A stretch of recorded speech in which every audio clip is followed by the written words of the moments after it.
ये स्टोरी है एक मोटे मेंढक की और एक पतले मेंढक की। वो दोनों दोस्त थे, दोनों आपस में एक साथ खेलते थे, कहीं भी जाते थे साथ में जाते थे। तो जो मेंढक थे वो खेला करते थे साथ में। तो एक दिन वो दूध की बाल्टी देखते हैं, तो वो बोलते हैं कि हम रोज गंदे पानी में खेलते हैं, तो क्यों ना आज इस साफ पानी में खेला जाए। तो वो सोचते हैं हाँ बहुत मजा आएगा, चलो। तो वो दोनों उस मतलब दूध की बाल्टी में कूद जाते हैं, दोनों लोग, दोनों मेंढक। तो वो बहुत देर उसमें खेलते हैं, बहुत मजे लेते हैं, और खूब मजे लेने के बाद अब वो कहते हैं चलो अब रात हो रही है, घर को चलते हैं।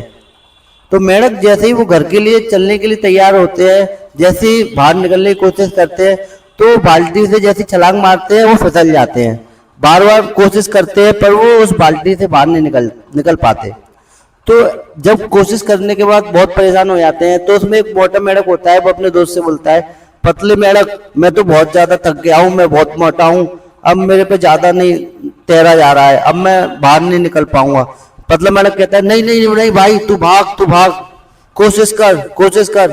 तो फिर दोबारा से मोटा मेंढक कोशिश करने लग जाता है, थोड़ा देर और मतलब उसमें बाल्टी में गोल गोल चक्कर लगाता है, पर वो मोटा था और मोटा मेंढक तो कैसे चक्कर लगा पाएगा ज्यादा।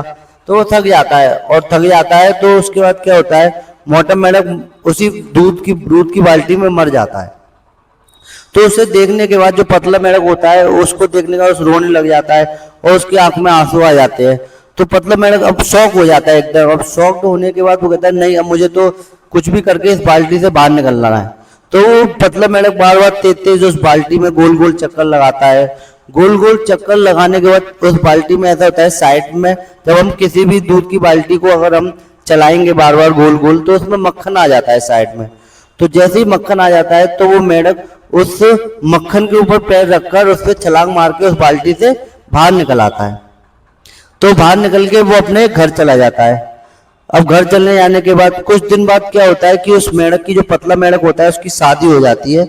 और होने के बाद शादी हो जाती है, फिर कुछ दिन बाद उसके बच्चे होते हैं। बच्चे हो जाते हैं तो अपने बच्चों को एक दिन वो बैठालता है और उनको वही स्टोरी बताता है कि हम दोनों दोस्त थे, पतला मेंढक और मोटा मेंढक, दोनों साथ में खेला करते थे। और एक दिन जो इंसिडेंट हुआ था कि कैसे मोटा मेंढक खत्म हो गया, मर गया, और मैं कैसे बाहर निकला, ये सारी चीज अपने बच्चों को बताता है।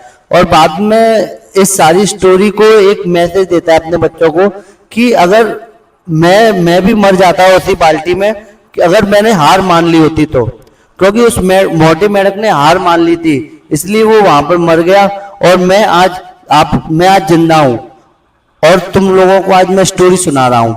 तो बच्चे सब खुश हो जाते हैं और खुश होकर इस स्टोरी को बहुत अच्छे से सुनते हैं, मेंढक के बच्चे।